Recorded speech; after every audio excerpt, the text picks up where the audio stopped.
morning and welcome. For those of you who don't know me, I'm Rhymatic. I'm the president of the Craniofacial Society, and it gives me very great pleasure to welcome you to this, the second of our webinars in the run-up to the scientific meeting, which is next week. So this is the second of two seminars. The first one was earlier in the month, which was looking at international collaboration, which was absolutely fascinating and quite inspiring. And I'm sure we'll find the same after this one. And also both these webinars will be available on the CFS-GBI website pretty much by midnight tonight, I think. So you can watch them again.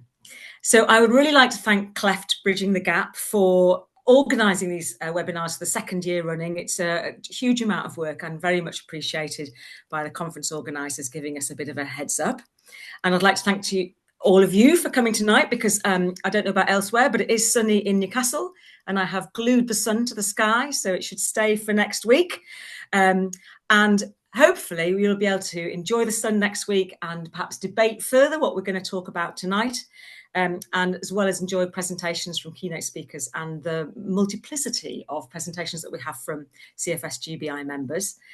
On a lighter note, it is the 40th birthday of the Society, and we will be hammering that home relentlessly. So please put your party hat on before you come up north next week to Party City. And to get this party on the road, I would like to hand over to Jenny. Thank you, Rai, for that fantastic introduction. So indeed, I'm Jenny Cropper. I'm a clinical psychologist and part of the research steering committee with Cleft, Bridging the Gap. And this evening, we're going to be bringing you three sort of main arms to our presentation. But also, we're really hoping that there will be some good participation from our attendees. We warmly welcome your involvement, your questions, comments.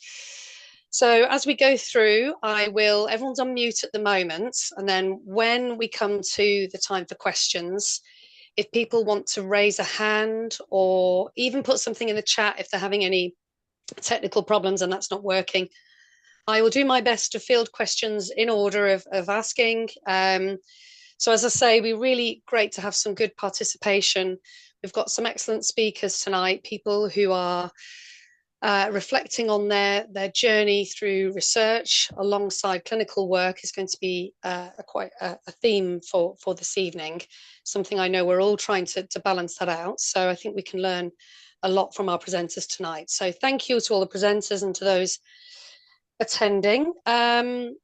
What we'll do first is we're going to have a run through. Rona Slater is joining us to give us a run through of the currently funded projects from Cleft. So as you'll probably know, every year the Research Steering Committee meet to review and approve research to provide funding to certain research projects that come to us through bids. So Rona, first off, is going to give us an update on the current projects that have been funded by Cleft.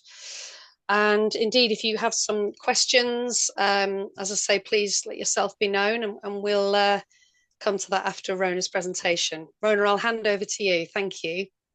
Okay, thank you very much. I'm going to share my screen, hopefully. Worked earlier.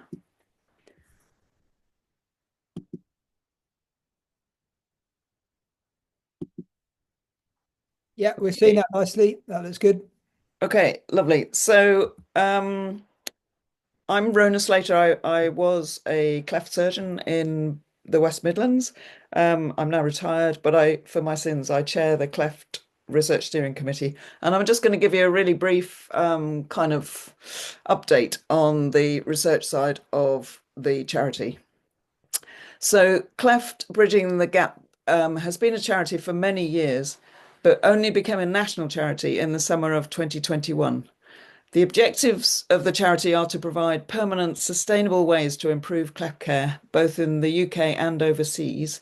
And the charity aims to do this in two different ways. And you've heard that there was, or you may even have attended the international webinar at the beginning of April. And the other way is to support research. So since 2021, Cleft has made funds available for high quality research projects. And over the last 3 years, there's been a call for applications. And over these 3 years, the numbers of applications have increased. So interestingly, very neatly, from 3 to 6 to 9. So we're hoping for more this year, but obviously the more applications we have, the more competition there is to get the funding. Don't let that put you off, though.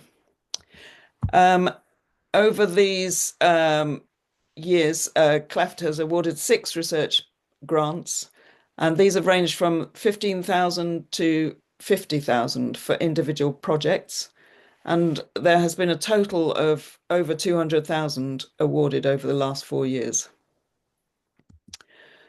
The awards are going over quite a lot of the country, so London, Bristol, Newcastle, Birmingham, and collaborators, because that's definitely a multi-centre study, Crane and Oxford so far. And we hope that we can extend the funding to as many different places as possible. And the specialist areas covered are also quite broad. So there are studies going on supported by Cleft on speech outcomes following certain types of surgery, on language development, on the development of outcome measures, on hearing, and the most recent will be on genetics. 2 of the projects we've funded in the last few years are complete.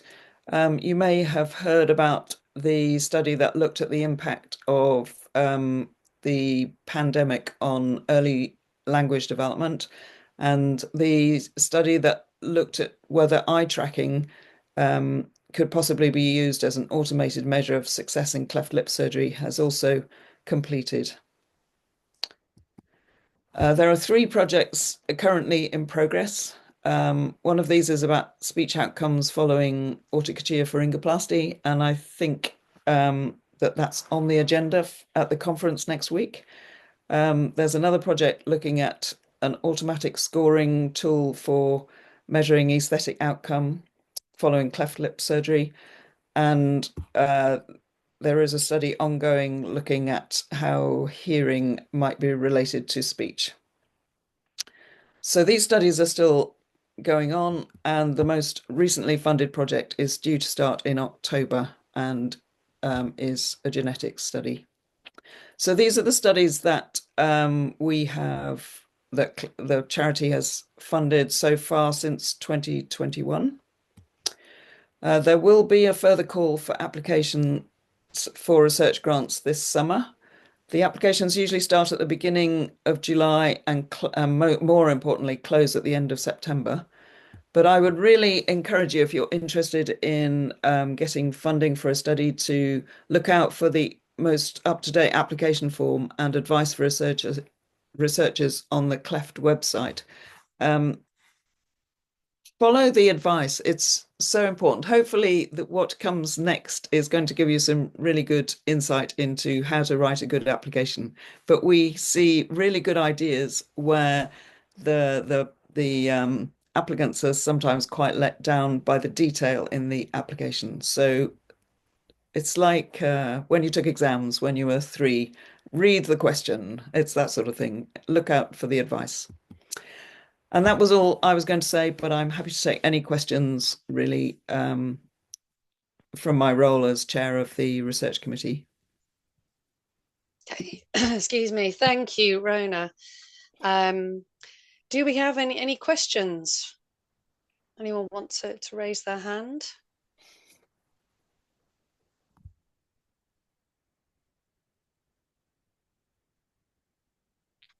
While people are perhaps having a think about that, Rona, and I think, as you say, a good opportunity to ask you questions as the chair of the research committee also. I think something I wanted to, maybe it's rather than a question, it's a little commentary as a psychologist and looking at the sort of spread of the professions of those applying and successfully achieving funding, and what your thoughts are about how we might entice bids from, say, psychology or our nursing colleagues, or perhaps some of the other slightly less represented at the moment disciplines within our MDTs. What are your thoughts?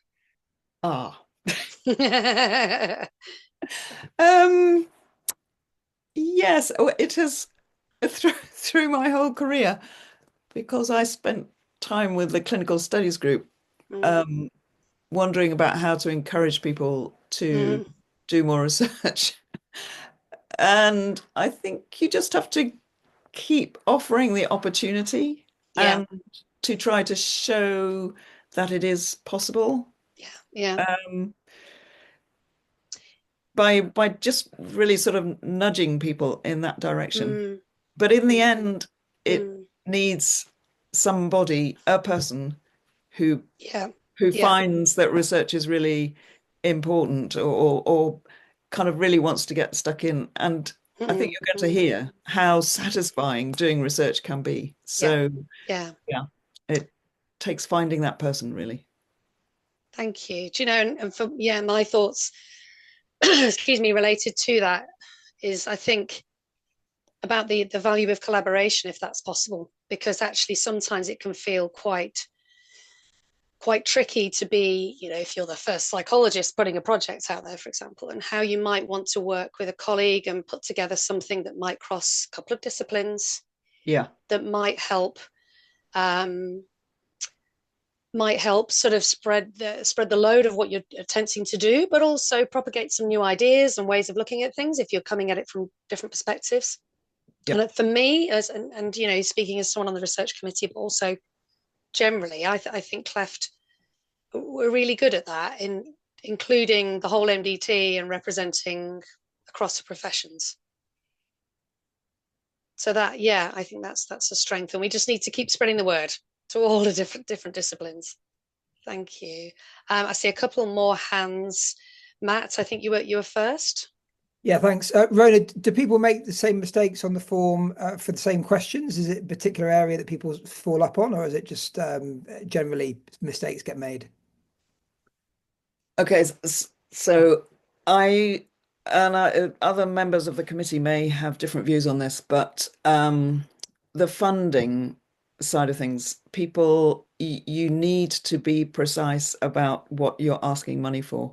As a charity, we have a responsibility to the people who give us money to make sure that the money that is spent is allocated appropriately. And it's really important that when you're thinking about what you need the money for, you've talked to a research and development team to find out exactly what the costs are likely to be and to think that through. I think that's one area where people often fall down a bit. And the other question that I think is often, or the other part of the application that is often tricky to get right, and I actually think it's really tricky to get it right, is narrowing down your questions so that it's clear what you are wanting to achieve from the study that you're proposing. And that takes a lot of thinking through, and you might need to really narrow it down to a small bit so that you can actually answer that question in the time that you've got and for the amount of funds you're asking for. Okay, thank you, Rona. Sophie, you have a question. It was more of a response actually to your initial question, Jenny. It was just because we'd found similar things in the early career researchers group that we were struggling to get nurses on particular projects and clinical psychologists as well. And we found trying to kind of cater some of our training sessions to different levels is hopefully helping. So some of the nurses that were on our group said even very basic things like writing an abstract for a conference, for instance, they felt a bit nervous about doing. So to go from kind of writing an abstract, which might be only 250 words, to writing a proposal, which is obviously much longer, is quite a big step and might feel quite daunting. But if people wanted to come along to the early career researchers group to discuss things like that, that's exactly what it's for, and they're very welcome to come. It's open to any specialty. We do have some nurses on the group, although I don't think any of them have submitted proposals to cleft previously. And we have had psychologists that kind of come and go in the past, but we don't always have someone that's there at every meeting, although Julie is kind of half and half now, so we can count Julie. But there are other kind of research groups like the Centre for Appearance Research, which I know fund lots of psychology-based research, and I get the feeling that some of the kind of researchers in the psychology field tend to go down routes that might already be open for their specialty. So there is a little bit of that as well. And then I guess just to add to Rona's points on the applications, the things we found. So I think if you look at several of those people that have been awarded funding, I think a lot of them have come from research groups. So I was lucky to be one of them from Crane, and they got a lot of help from them, and they've got lots of researchers in their department that are trained and are used to writing grant proposals. So it is a certain style that you've got to get used to. And I know Yvonne, the team at the Cleft Collective, they've had some grants approved. They have obviously got a lot of experience writing these proposals. And also, I think the most recent genetics one is from kind of a very well-established department. So I think getting help and collaborating is probably really important, just to get the kind of the knowledge of the senior researchers that you might be working with or working alongside, because that does really help, especially kind of defining your research question, as Rona suggested. And I think the other thing that I notice quite a lot is if people have got patient and public involvement and tick that box, because it's a reasonable mark that you will get for that section, but quite a lot of the ones that aren't with research kind of establishments miss out on that section. So it's kind of quite an easy set of points to score on if you involve patients and the public early on. Great, thank you, Sophie. That's really helpful advice. And I agree. I think groups such as the Early Careers group are really, really helpful. And as you know, I'm now signing up myself as a psychologist with the group. And I think it's collaboration, and it's groups like that where people are putting their heads together that does get things done. So great, thank you very much. Any other questions before we move on to the next section? Okay, so again, thank you, Rona. We're moving on now to Julie Davies and Yvonne Wren are going to talk to us a little bit using a Q&A approach on the application process. So we've started talking a little bit about what that might look like. So I'm going to hand over to Yvonne and to Julie to introduce themselves and tell us a bit more about the application process. Thank you. Shall I start, Yvonne? Yeah, I think so, Julie. So I'm Julie, speech and language therapist at the Cleft team in Manchester, but also doing a professional doctorate in health psychology. So I do have my feet in both camps, which is great. And also I'll pass you over to Yvonne now to introduce yourself. Yep, so my name's Yvonne Wren. I'm Chief Investigator of the Cleft Collective cohort studies and also Cleft 18 to 23, which is a new NIHR programme grant. And I'm also Professor of Speech and Communication at the University of Bristol and Professor of Speech and Language Therapy at Cardiff Met University and Director of Bristol Speech and Language Therapy Research Unit. So I do have a clinical background as a speech and language therapist, but I never worked in cleft clinically. And I worked for about 10 years clinically, and then I've been in research ever since, which obviously hasn't been many years. No, I've been in research for a long time. So yeah, I'll hand you back to Julie. So you can see now why I'm asking the questions and I'll be answering them. So anyway, so we've just brainstormed some questions that we thought that you might be interested in, but obviously we'll welcome any questions that you may have following this sort of discussion that we're going to have. So let's start off. Could you begin, Yvonne, by telling us about the funding panels that you've been a part of, both those you've served on and those you presented your work to? Okay, so in terms of those I have served on, and some I still do serve on. So the NIHR, which is the National Institute of Health Research and the main research funding body for NHS research. I've been on, they have many, many different schemes, and one of their schemes is the Research for Patient Benefits scheme. And I've sat on one of their panels. And that is a really good scheme for clinician-led research. So if you don't have a doctorate and you don't have a lot of experience in research, you still need a team that has that experience, but you as a clinician could lead that, and that's so that's a good scheme to know about. But I've been on that panel.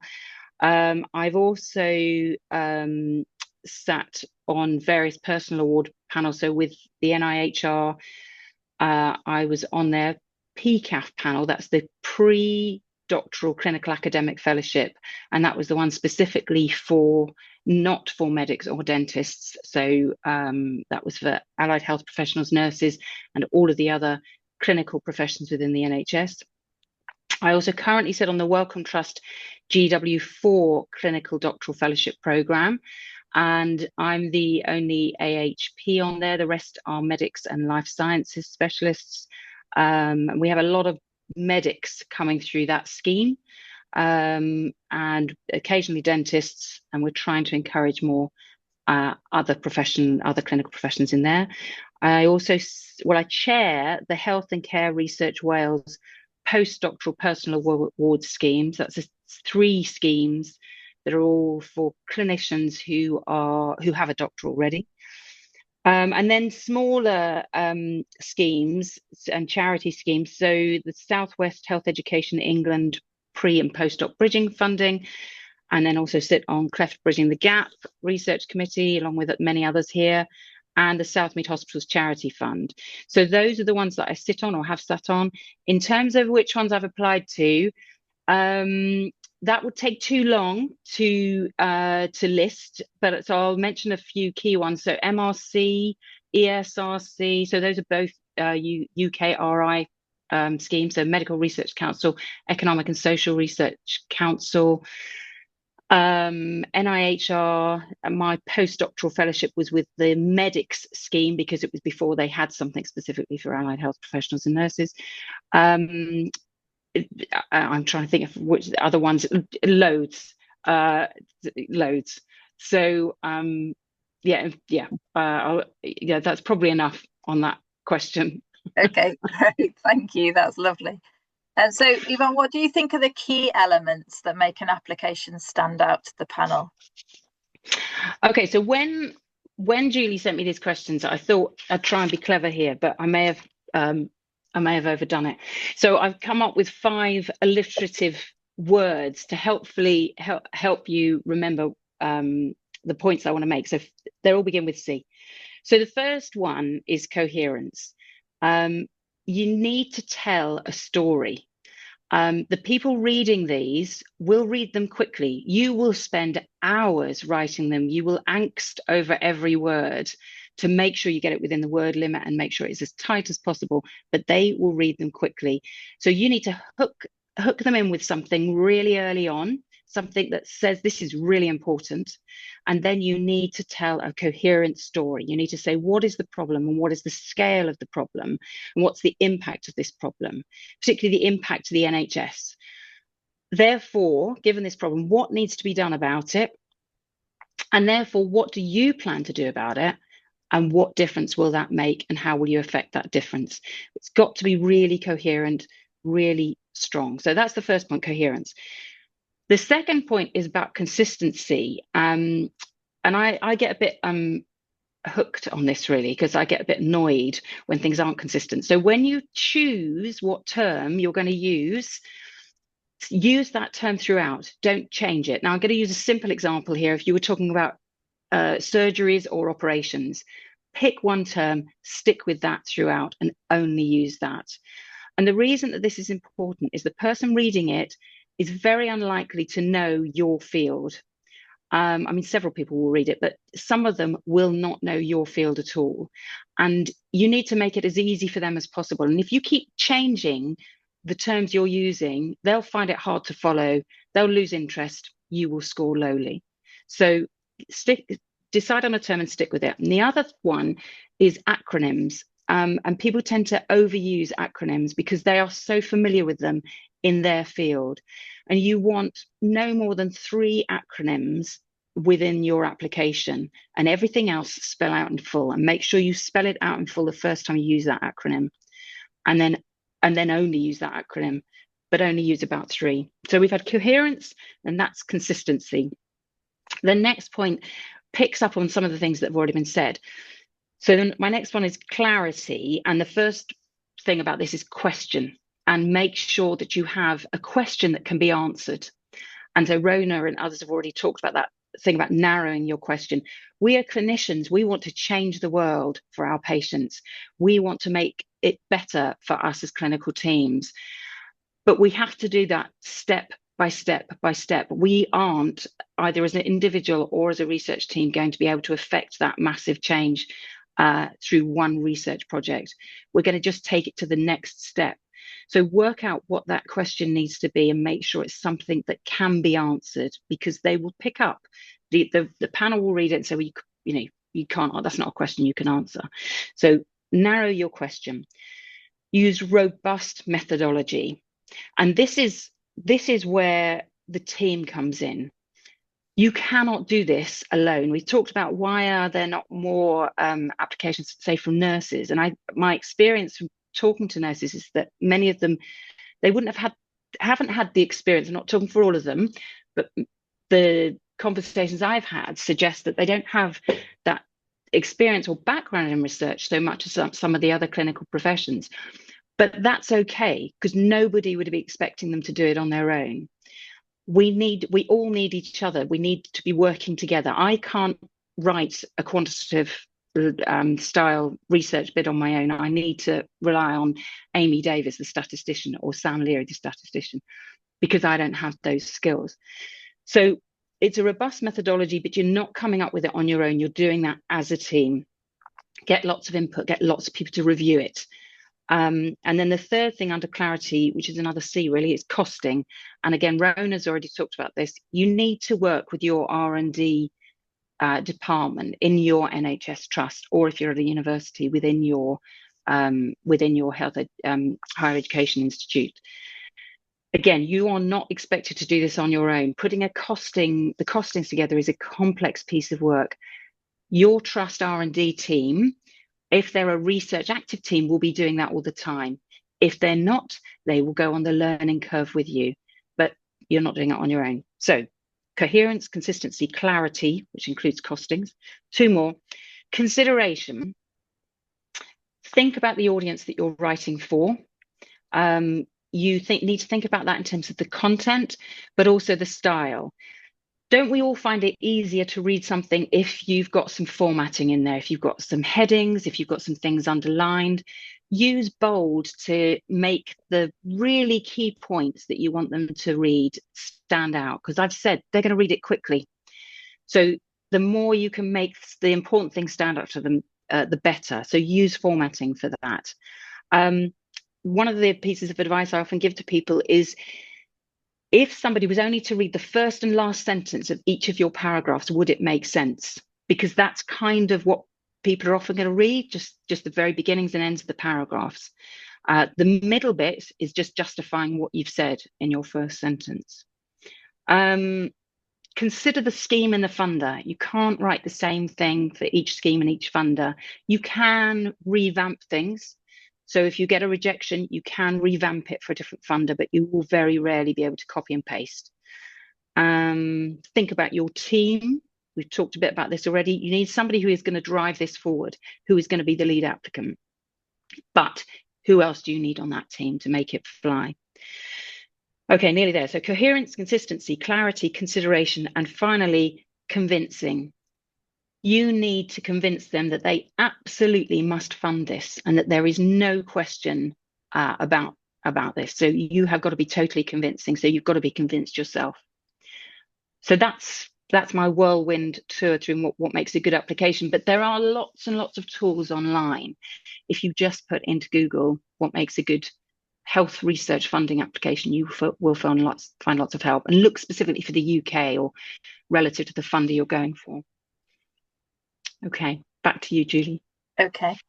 So could you just walk us through the typical assessment process for applications, the steps that are involved, just so that we have a bit of an idea?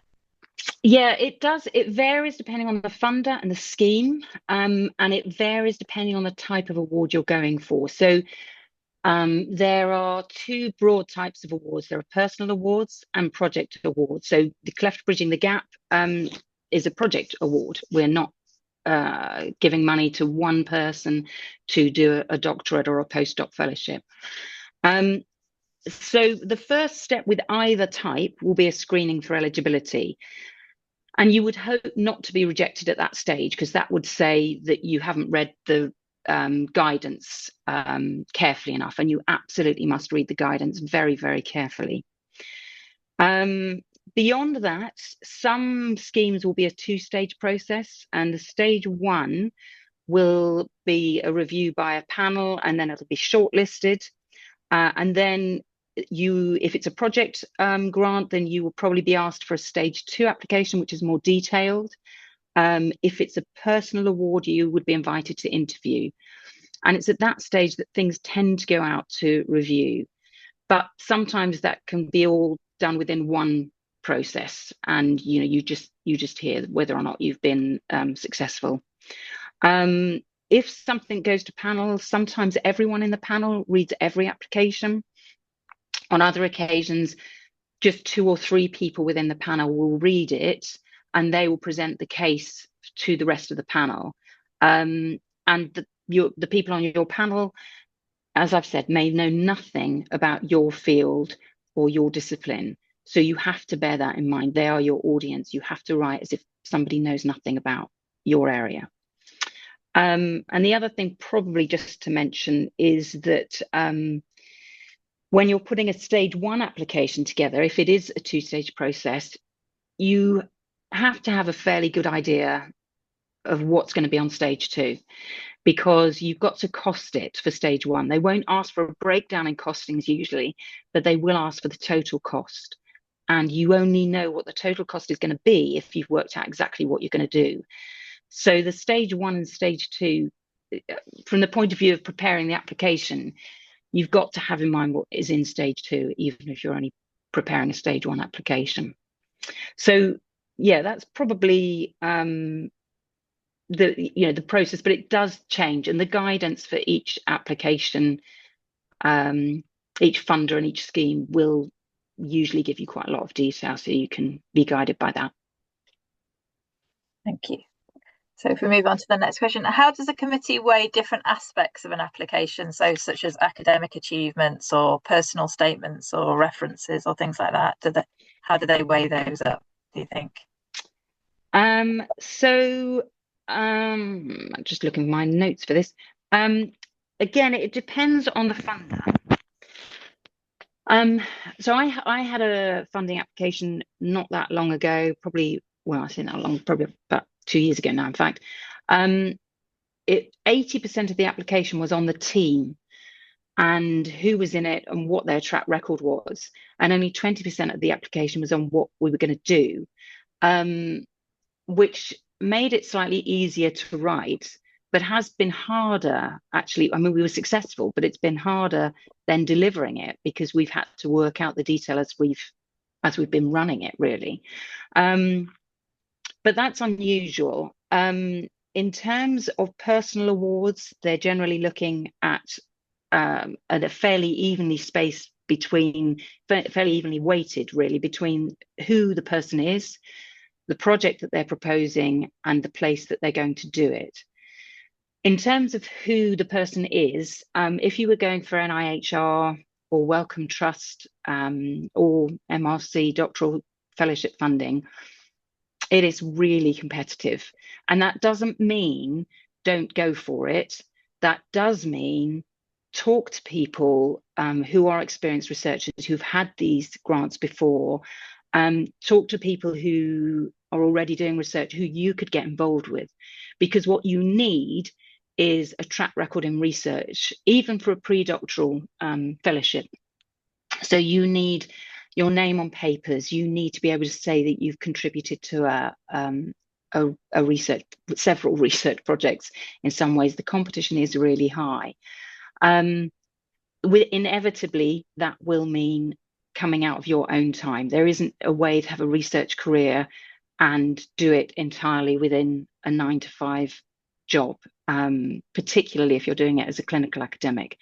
So be prepared for that. In terms of the place, I mean, I think I've said a lot about the project in terms of what makes a good application, but in terms of the place where you're employed and where you're going to host your award, if they've got a lot of experience in delivering these, that's great, but obviously that may not be the case. But in which case, choose a university that has a lot of experience, so that you're showing that you've got somewhere that has a good track record in delivering these kinds of awards. In terms of a project grant, again, methodology has got to be really, really robust. Talk to people, get advice, get support. There's the research support service, the NIHR research support service, that can help you with planning or designing research. You're not expected to do it on your own.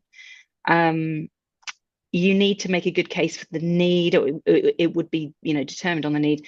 I already said about things being convincing, and the team, that's the other weighting. It will go on the team. So if you are relatively junior or relatively new to research, then ask people who are experienced researchers if they will join you, because you'll need that weight behind it. Some schemes specifically want early career researchers to be the leaders of these of applications. So actually it might work in your favor if you make connections with an existing research team, start to build a partnership with them with the work they're doing, and then you are an early career researcher ready to be the lead for a particular opportunity that comes up. And then I just want to mention about PPI. That is very important for some funders and less important for others.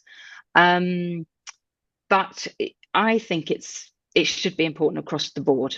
So it's certainly something I look for in all applications, regardless of the funder. And there are ways that you can get PPI. Certainly if you're doing stuff at the Cleft Collective, then we have a patient consultation group, and we welcome people to join us at our meetings that happen 3 times a year. And Clapper also can support, and I think Centre for Appearance Research also have a group that they use as well.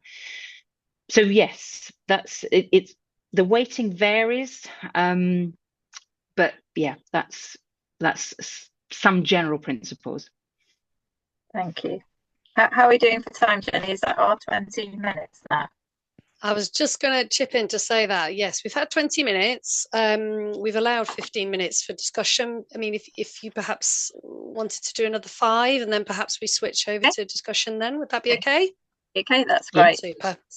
So you've mentioned lack of coherence and overuse of acronyms previously, but are there any other common mistakes applicants make that significantly impact their chances, and how can these be avoided, do you think? Yeah, sometimes people will spend too much on the background making the case. And making the case is really important, but it needs to be done succinctly, because you need to allow enough space to be able to say what you're going to do and convince the panel that what you're going to do is robust. Sometimes people will use overly complex language. I have a particular issue with people using the word utilize versus use, but it doesn't need to be complicated vocabulary, it doesn't need to be complex grammar, it just needs to be clear.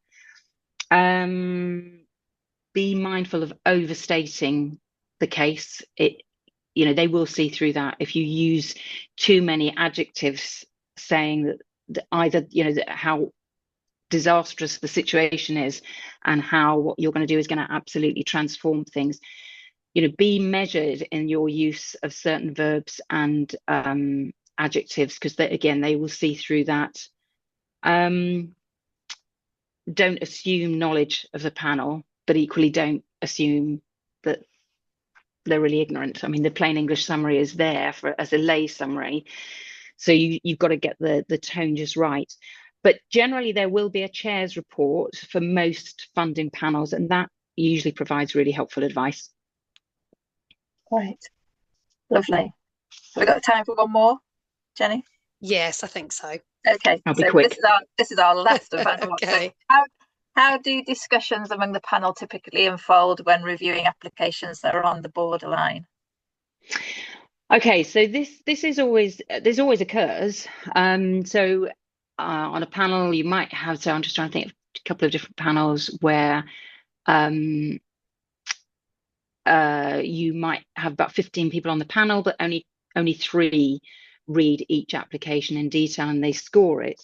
And if all score the same, high or same low, then it's easy. But where you've got 1 or 2 who've scored high and 1 or 2 who've scored low, then it's tricky. It's always a very respectful discussion. Basically, each person will make their case, and people really listen, and people are influenced, and people will change their scores. So it's not, I mean, it's always an interesting discussion. Sometimes, I mean, I can think of one particular panel that I sat on where I scored somebody very high, and I was the only one that had scored them high. And actually, on this was one where everybody scored them. And I made a case that they fulfilled the criteria. And so reluctantly, this person was shortlisted. And then when they came for interview, they were ranked highest out of all of those who'd been shortlisted. So, individual voices within that panel can make a difference. But, it's a discussion. And at the end of the day, a line has to be drawn somewhere. And some people will be above that line and some people will be below, and you may be unlucky and be the one immediately below that line. But take note of the feedback, and being in research is about being resilient and trying again. So if you've scored well but just haven't quite hit the mark, then it's worth giving it another go. Very much. Thanks, Jenny. No problem at all. Thank you both to Julie and to Yvonne. That was excellent. A lot of really good content in there. Thank you. We've had a few questions that have come through on the chat. So perhaps if I go through those first, and then people please have a think about what if you have questions and pop your hand up. Let's have a look. The chat. I think so. Yes. Helene Somerville asks, could you put links to the schemes at the beginning of your presentation? Your question, Yvonne, the answer to the question, Yvonne, you spoke about lots of different schemes that you're involved with, lots of things you're involved in. If it's possible to have some of those links, I think that would be really, really helpful. I'll try and do that. I mean, there are lots. So, I mean, the thing to do is to do some Google searching on funding, but I can put some of the key ones, links to some of the key ones. Yeah, either in an email or in the chat, I think was the question. Yeah, thank you. And the next question was from Stephanie about when do you sleep, Yvonne, which I have to say I was thinking myself, my goodness, Yvonne, you're busy. Wow. Well, I do sleep. There you go. Good. I'll tell you how I sleep. I work with really, really good people, and that's one of which is Steph. So that's what makes it work, working with really good people. Yeah, that's great. And then a question from Matt, which I found myself thinking actually as you were talking about that sort of process of getting all of it down into something succinct, and trying to what your thoughts are about the use of AI in either assisting or completing applications. It's a really important question. I think we should use AI in an intelligent way.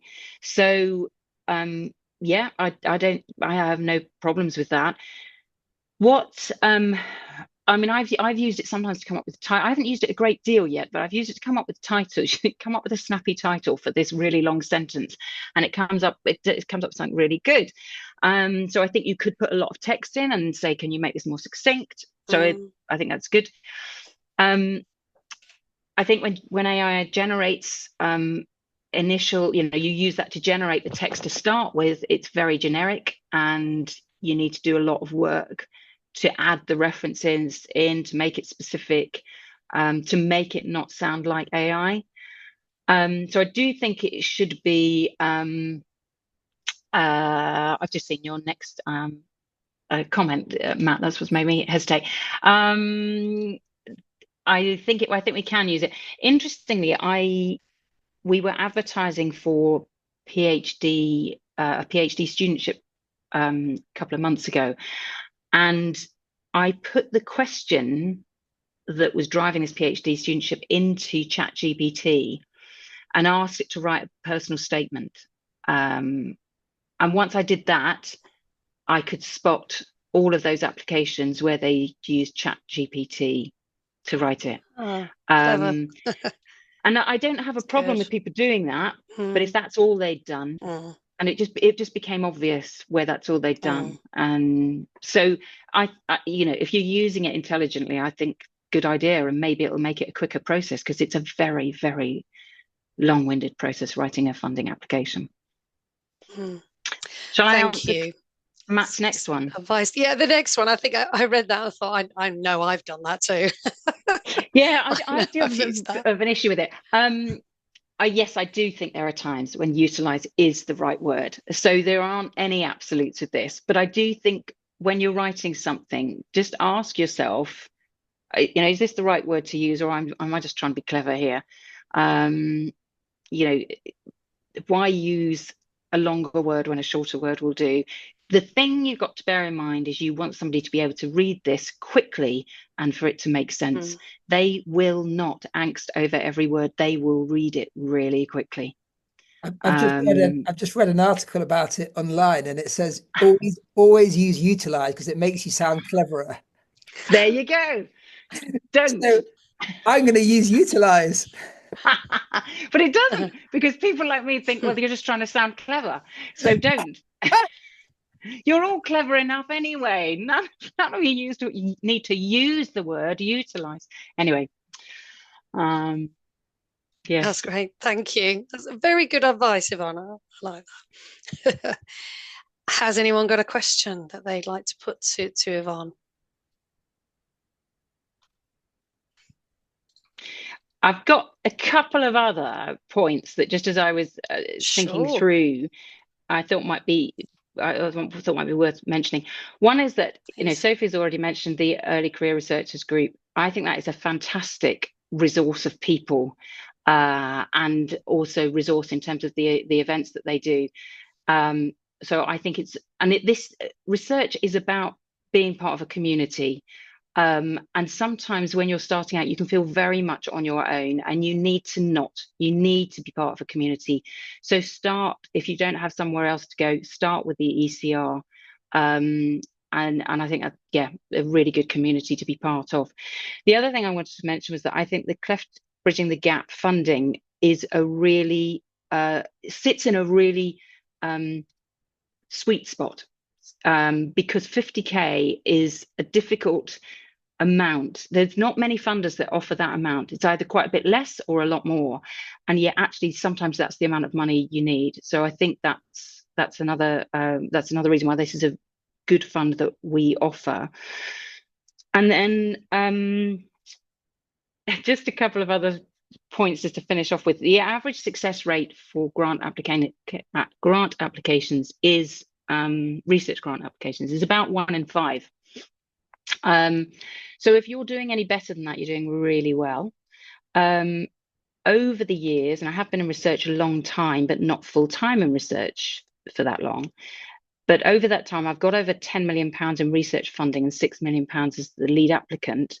And I just added up before joining the webinar how many grant applications that came to, and it's 51, which range from £1,000 to £2 million. But I have well over 100 applications that have been rejected. So there are always more rejected than are awarded. So you need to be resilient. It's a roller coaster ride, a research career. There's a lot of uncertainty. There's a lot of work outside of ordinary hours. The lows are low. When you open a rejection letter and you've spent best part of a year working on it, that's really hard. But the highs are great. And probably my last point is allow lots of time. You once the call comes out, that grant application should be more or less written. You write it way in advance of when the call comes out, and the whole process for many grant applications, certainly the larger ones, would be best part of a year. It's not something that can be done quickly. But unless there are other questions, you've probably heard enough from me now. Oh, Yvonne, thank you. That's just such fantastic advice, and from across your experience, that's a great success rate, I must add. That's really good, impressive stuff. Okay, if there's no more questions just now, oh, there's a question coming in from Helen, not research based. Oh, excellent, planning ahead for next week. I like it. That sounds very good. Joe, unfortunately, I'm not going to be there next week, so I'm going to miss out on the Newcastle highlights, I'm afraid. So, but yes, indeed, I'll perhaps come to that at the end in a sort of wrap up of where next. But what I'll do now is I'll hand over to our next presenters. Again, we're using a question and answer format. Ambika Chada, along with Steph Van Eden and Bruce Richard, are going to talk to us a little bit about how to develop a successful research portfolio within a clinical career, and that sort of holy grail of trying to do that. It'd be really good to hear more about their experience. I'll hand over. Thank you. Thanks, Jenny. So my name is Ambika, and I'm currently a craniofacial fellow at Birmingham, and I was the cleft TIG fellow here before that. And I will leave the other two to introduce themselves. Shall I go first? I'm Stephanie Van Eden. I was the lead speech and language therapist at Newcastle Cleft team, but I am now a lecturer and researcher at Newcastle University. And I'm, speech language therapy by background.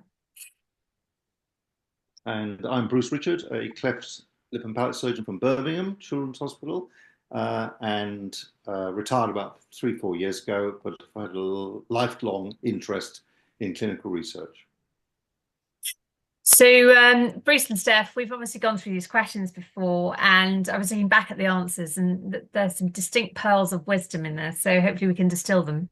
And our first question that we prepped was, at what stage did you begin to integrate research into your clinical career, Steph?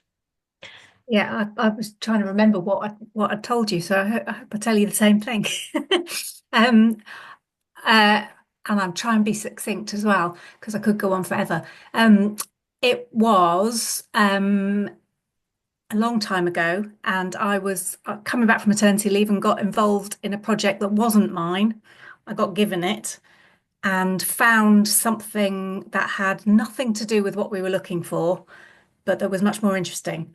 And that something was that there was a large group of children with speech problems that didn't make any progress who also had language problems.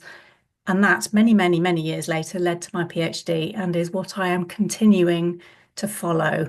And so, so my interest in research really grew from that, because I've just found that when you try and follow one question, about 10 more appear, and you end up just following all of them or trying to.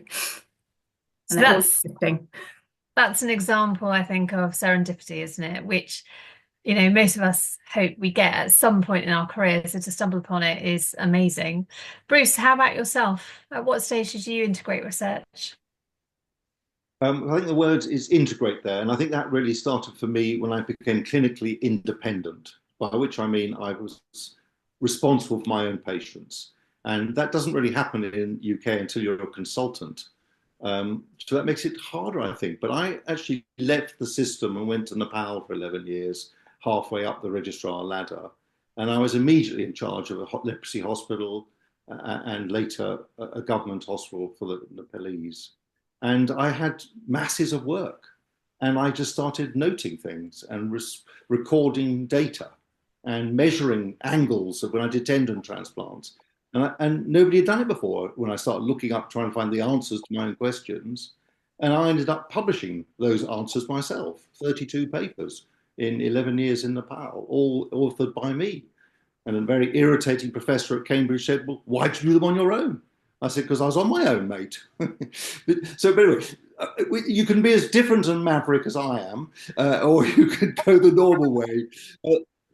But when I came back to this country, I got a job in cleft surgery, fortunately with Rona Slater in Birmingham, the best move of my life.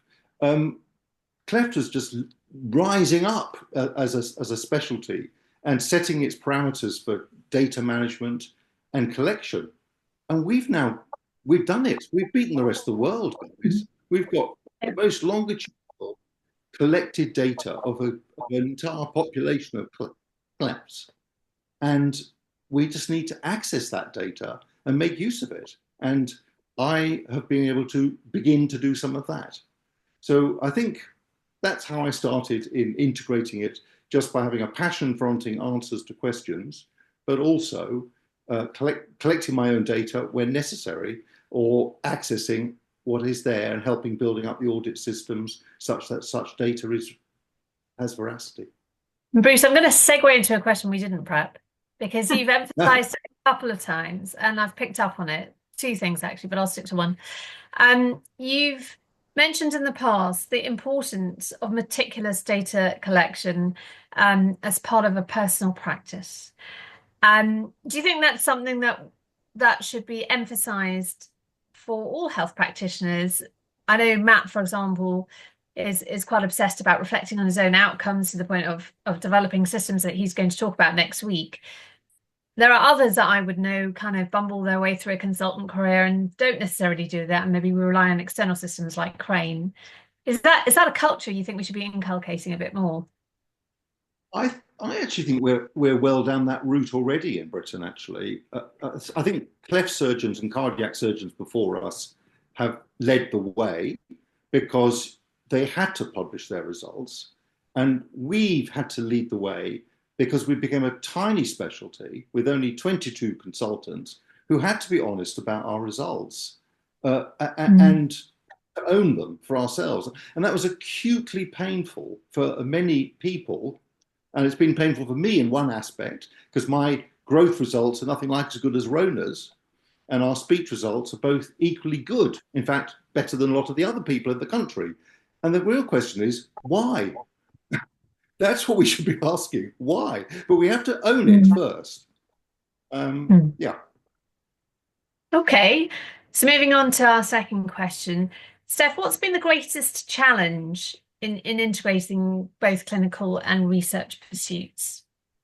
Working in the NHS as an AHP, getting the support of managers who understand research. I think it's slightly better in the medical field, and you certainly have schemes that have been going for a lot longer than ours.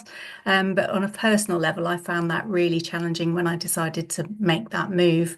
I got support at the early stages when they clearly didn't think I was serious. And then when it looked like I was going to be more serious, that support seemed to disappear. So there was a lot of fighting. So that's been the biggest challenge, is fighting to show what impact you can have and how important it is for every single profession within the NHS. That sounds pretty soul destroying behind that little story. I can read into that. And Yvonne's alluded to mental resilience, right, as a researcher, and about having it when you may get countless rejections and waiting for that success story. But it sounds like you need mental resilience to deal with the politics that surrounds everything in life, including research. You do, and you have to have I think you have to have a real passion and a drive for me, it was that one question, which I still haven't answered, but just drives me to think, actually, this is what is driving me, and I'm gonna go for it, and find the people around you who are going to support you. Yes, that was the biggest challenge. Find your tribe. And Bruce, how about you? What when you reflect on your achievements, what has been the greatest challenge in integrating clinical and research activities? One word: time. There's not enough time in a day to do what you want to do, and you have to carve it out, as Yvonne suggested. And research is not very important in the NHS, and it's not very important in my marriage, and yet it has to get some of your time and life to actually get some traction. So it's carving out. So up late at night, Brian Samalad's emails start at 4 a.m. That's where he's at this stage. You have to give time to make things happen. And so I think that's probably the most important thing. Yeah. Okay. And I'm segueing again. How important is it, Bruce? Because you've alluded to this as well whenever I've talked to you, and both you and Rona have alluded to this. How important is it to have good colleagues? Of course, we know, but colleagues who empathize with your research drive, either because they believe in it too, or because they appreciate the importance of it. Sometimes we're amongst colleagues who may not kind of rate it as highly.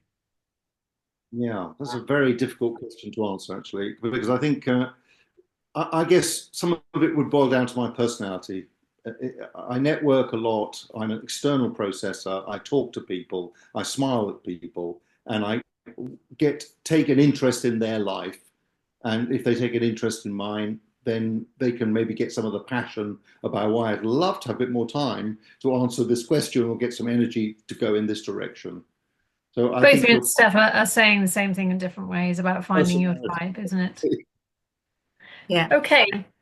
So moving on to the third question, what would be, Steph, your main piece of advice for an aspiring clinician researcher? Well, I suppose it sounds like a stuck record here, but along the same sort of theme as finding your tribe, find a mentor, or find somebody who you trust as somebody who will find you the right mentor. So the person you think is going to be your mentor might not be the right person at a particular time, but they might be the right person to ask advice for. And yeah, you might end up with several ones, but I think finding a mentor to guide you in the direction that you need to go at that time, both personally, but also your project, is really important. And to get that support we're all talking about, so that you don't feel like you're barking up the wrong tree, going mad, and that when you do wake up at night, you're not the only person who has that passion. And Bruce, how about you? What's your main piece of advice? As you know, this was my answer was exactly the same as Steph's, which is find a good mentor. And for me, how you go about that. So for me, it was oh dear, I'm so bad at names. Ron Pigott. How can I not remember that? It's the beginning of dementia, guys. Ron Pigott was my mentor in many ways, but my friend was Rona Slater. And these people have different actions, different ideas. Rona and I are very different in the way we approach things, but that really worked together. She saw my foibles. I could wait for her thinking to come to the boil and produce a better conclusion that I was getting. And so that mentoring, collaborating, working together thing is really important. And I think for the people on this call who are younger and want to get started, it's also dangerous. I think Stephanie's alluded to that. And as a training program director, I spent a lot of time saying to guys who are interested, find the right person, someone who cares about you and cares and interested in what you want to do. You'll find lots of people who want to do their project for you, or the way around, for that person to do that project for that mentor. And they're nonsense half the time. The ones I was offered by most consultants in my training were sort of audits of their hopeless results for the last 30 years or something, which was totally inept. And I was constantly offered people from coming to visit me in Nepal that they had to do this project. And I'd write back and say, no, they have to do this project with me once I've got to know them, etc., etc. So I think finding that person who cares for you and you can share what your passion is about research is important. Agree. How are we doing for time? Sorry, yes, you're okay. Yeah, I think got another 10 to 15 minutes. 10 to 15 minutes. Oh, we can definitely fill that. All right. So we have a couple of bonus questions. Amber, before you move on, can I just pick up on your point about collecting data that you segued into and echo what Bruce said about collecting your own data. Everybody who knows me will know that I was obsessed with collecting data and putting it on a very pretty color-coded Excel spreadsheet. And I think that that was really important early on, because it was only through doing that that I saw the patterns that led to my questions in my own work. But actually, we are now at a point with the data that we've got in Cleft Collective and in Crane and other places, where if you start to see those patterns just incidentally in the work that you're doing, find somebody who's used to working with those large data sets and say to them, is there a possibility I can answer this question with those large data sets? Because then you're going to just sort of jump a few stages, and we're definitely there, Bruce. We've come on leaps and bounds in the last 2 decades in terms of the data that we've got in this country. So yeah, it's there for the picking, and yeah, use the ECRG. I'll say that again. Yes. Okay, so one of our bonus questions was, what has been the most rewarding aspect of combining clinical and research tracks? So I think this is important, because it's a difficult path to tread for so many reasons, and it can be utterly soul destroying. I was minded to mention about the alignment of a mentor on a project and something that gets you out of bed in the morning, because when I first started my PhD, I was not doing what I wanted to do, and I was doing it with a supervisor who really didn't care about theft. And it was one of the most soul-destroying times I ever had, knowing that I was working on a project that I didn't believe in. I didn't like my supervisor. He didn't understand me. He found cleft irritating, and he didn't get what I enjoyed. But if you can, and I knew who I wanted and what projects I wanted, when you get that alignment, it can be quite electric. It has to be, to get you through the bad times. So what are the good times, Steph? What's been rewarding? Okay, this is probably an answer that's just come out of where I am now, and this has been a long time coming. But it's, to go back to PPI, I think I certainly didn't even know what it was when I first started, and just knew I had to tick a box. But I feel like I'm now getting to a point where actually talking about your team and talking about being inspired by people, that that the whole working with parents and young people mostly is so inspiring, and to hear and the two-way relationship between that. So if you give them an idea that you're working on, to hear their experiences bounce back to you, say, oh yeah, for example, I'm doing one on sleep at the moment, and time and time again I've heard parents saying, I thought I was the only one who was struggling with sleep, but you're telling me that other parents are struggling with sleep, and I don't feel alone anymore. That sort of thing. And that really is giving me much more drive to just continue doing research, because it's like you can see how important it is to the families that you're working with, not just turning up and doing speech therapy or whatever, but families are equally as passionate about research and driving things forward to make things better for the future, and the young people are. And I think that's yeah, that's what's inspiring at the moment. Bruce, how about you? What's been the most rewarding bit? I think it's a number of things. I think when someone asks us a question, if we don't know the answer to it, Rona and I would often then go and do the audit that was required. And then we'd be shocked to find the result was the opposite of what we both thought. So that was very interesting to learn that. And then you can statistically prove that what you've just discovered is actually a truth, almost. And that becomes something you publish, and that breeds a little bit of success. And then you get a bit of a research grant because you had a bit of success.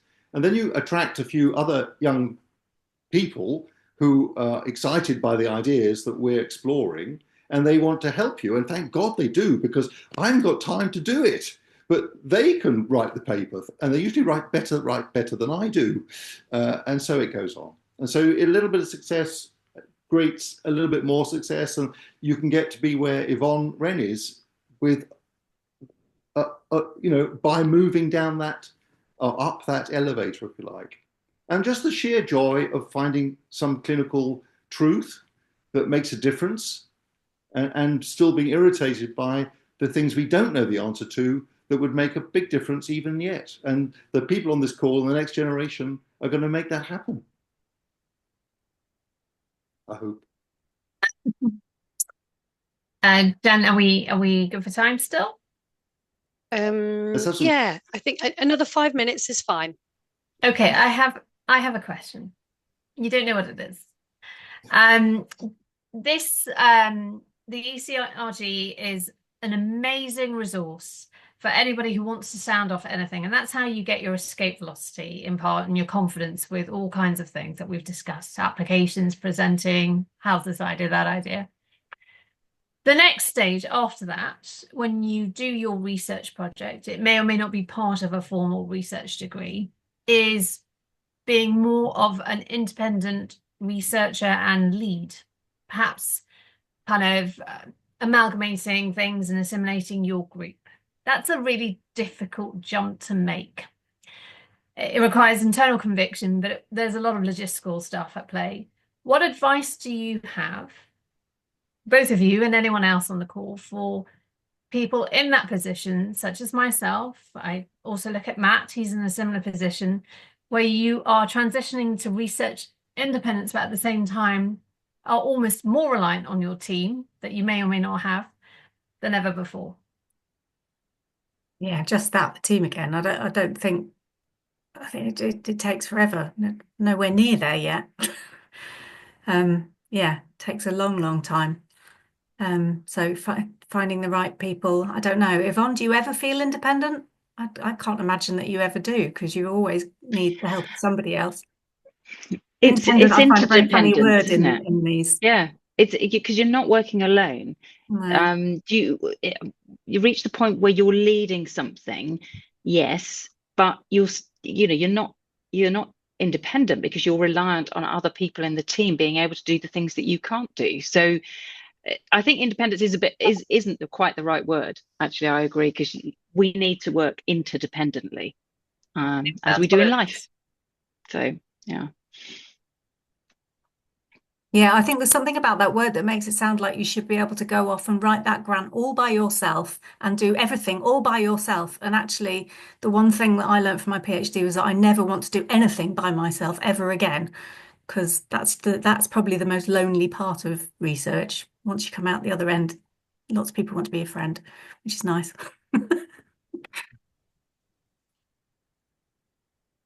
Okay, I think that's us done. Or Bruce, did you want to say something? No, I was going to say I'm not going to comment. I agree with that. I think we need each other, and I think once we get beyond the fear of that, it builds. It's additive, but we have to be vulnerable to be seen as stupid sometimes. I do anyway. You need to just, but then the cleft world is ripe for that. We're all sitting in this space of not knowing what's the best operation still to do. We don't know what it is, or the protocol. So we have to have this anxiety place to still generate energy for research and for commitment. Rona wants to say something. Sorry, I can't find the raise my hand on the bottom of my screen. So I'm raising my hand. No problem, Rona, go for it. So just in answer to what I think Ambika is getting at is how do you transition from sort of being the research student, if you like, to being the person who manages to make things happen themselves? As somebody who in cleft, I always feel I didn't quite manage to do that. I think you need to be brave in networking and to network loads and to just keep offering your ideas to other people. Bruce was much better at that than I ever was. So because you have to find that bit of funding, and you have to find other people to work with, and that can take a lot of effort. It's possibly easier now. We've got so much more data to do it through things like the Cleft Collective, where there's a lot of support already there. But if your questions don't quite fit that into those sort of areas, then I think you have to find friends in universities doing other things. So like Bruce is using the people in university who know nothing about cleft, but they know lots about AI. Is it AI? So networking and being brave and not worrying about making a fool of yourself, as Bruce says. Yeah. Thank you. Thank you, everyone. Ambika, Bruce, Stephanie, thank you. And Rhoda, of course, it was really, really interesting session on just knowing more of the experience, the combined experience that you have and how we can all learn from that. Thank you. So there's a couple of things that have come up in the chat, and I'm just going to question from Matt, which is how important is it to develop a research niche in your clinical care versus having a broad interest in many areas of research? Are there advantages and disadvantages to both? Perhaps if I put that out there, Stephanie, Bruce, do you have any thoughts? I just think a niche is great, because if that niche is what your passion is, then that's going to come across. If you're just broadly interested in everything and nothing in particular floats your boat, then I suppose people are going to pick up on that. You really do have to have a passion, I think. But having said that, I think I keep saying to Julie, I'm going to say no to things, and then someone says, "Do you want to do this?" And I go, "Oh yeah, that sounds interesting. I'll do that." So yeah, my niche has become quite broad, but but I always come back to that. I don't know if that answers your question, Matt. I think it's two things, actually. I always listen to a question, or Rona and I have responded to questions from parents, and we've looked at it, and then we looked at data and thought we could probably answer that, or we can't answer that. So it's also the opportunity of a question. On the other hand, I'm a dog with a bone, because we don't know what the right operation is to do, because we can't have an outcome measure for appearance. And that's been my bleat for 30 years. And I've driven it and driven it and driven it, and finally got some money to get somewhere with it. But because it's not my niche, it's my passion, because I think it's so important for the world to get that answer. Thank you. I think Rona was next. So I would kind of go that it's fine to be interested in everything, but in the end, if you're going to make progress, I think you have to narrow yourself down because of the time aspect, because there just isn't enough time in the day to do everything about everything. So yes, I've said it. Hey, thank you. Yvonne and Brian both have a question. I'm sorry, I didn't catch who was there first with the hand, but Yvonne, do you want to go? Yeah, I go. So I agree with everything that's been said. The thing that I would add is that if you're looking for funding to do the research, then sometimes that choice isn't yours to make, because you will have to go with what funders will fund. And that may not always be with the niche area that you want to develop. And certainly my research career has, taken different turns dependent on, okay, well, I can't get funding for that. I'm trying my best, but I'm not making a convincing enough case. So we'll take this in a different direction. So I think you do have to be, to some degree, opportunistic and think about where you might get the support for what you want to do. So I would encourage against being too narrow, but I do also agree with Rona that you do have to narrow it a bit. Yeah. Thank you, Brian. It's really just a plea. We have limited the funding available from cleft to 50,000 because that's all we have. We would love to be able to offer 250,000, to encourage all sorts of research. And I think what was said earlier about encouraging small projects, which are very difficult to get funding for elsewhere, but also look at, funding a PhD. So it's really a plea for everyone to to get behind what Cleft is trying to do. And I'd like to thank all of you. I thought that was a fantastic session. I learnt a lot. Thank you. Indeed. Thank you, Brian. Stephanie. I just want to pick up on follow on from Yvonne actually, and in thinking about going broader. And I agree. Sometimes you have to be opportunistic, but also within those opportunities, you will always learn a new skill in research. You know, in a project that you might not be necessarily be your niche, your passion, but actually there will be a methodological skill that you might learn, or you might meet somebody else that then leads to something else. So it's never a lost cause. Don't be blinkered, I suppose. Keep your eyes open for all opportunities. Okay, thank you. Fantastic. Okay, are there any more questions? Any more points people wanted to raise or